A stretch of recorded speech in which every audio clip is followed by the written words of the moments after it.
les étudiants. 2/3 d'entre eux doivent financer leurs études par leurs propres moyens, soit via un job d'été, soit via un prêt étudiant. Et la prochaine rentrée universitaire va encore coûter plus cher, plus 1,1%, c'est 4 fois l'inflation. Témoignage recueilli par Raphaël Tacard, Bénédicte Poirier et Thomas Gatti. Et en fait, on va faire le ballon prisonnier, mais on va faire seulement de ce côté, dans le petit carré. Cette jeune étudiante de 21 ans ne prend pas de vacances.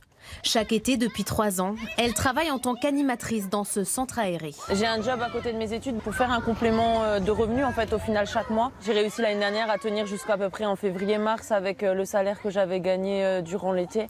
Le reste de l'année, Charlotte enchaîne les petits boulots pour arrondir les fins de mois. Mais concilier études et travail n'est pas toujours facile.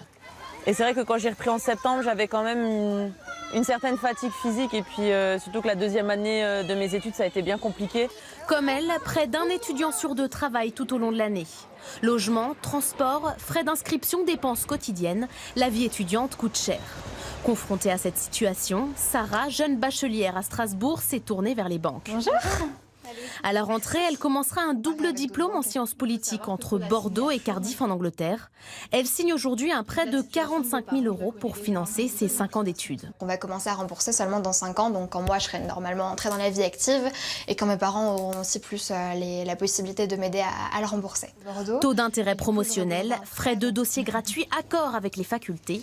Les offres bancaires sont de plus en plus séduisantes. Les banques cherchent à conquérir des nouveaux clients. J'ai coutume de dire que les étudiants sont riches, parce que leur richesse, c'est la somme des revenus futurs qu'ils vont générer durant toute leur vie professionnelle. Et c'est précisément cela qui intéresse les banques. Autre solution de financement, l'épargne commencée dès le plus jeune âge. Depuis 10 ans, Marjolaine met 50 € de côté par mois pour chacun de ses enfants. Je ne veux pas que ma fille fasse un prêt étudiant et qu'elle commence la vie active avec un remboursement de crédit. C'est à moi de faire l'effort avant.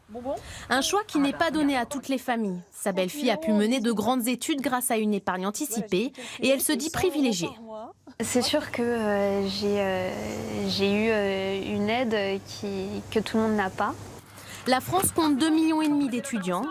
Parmi eux, près d'un tiers font appel aujourd'hui au soutien financier des parents.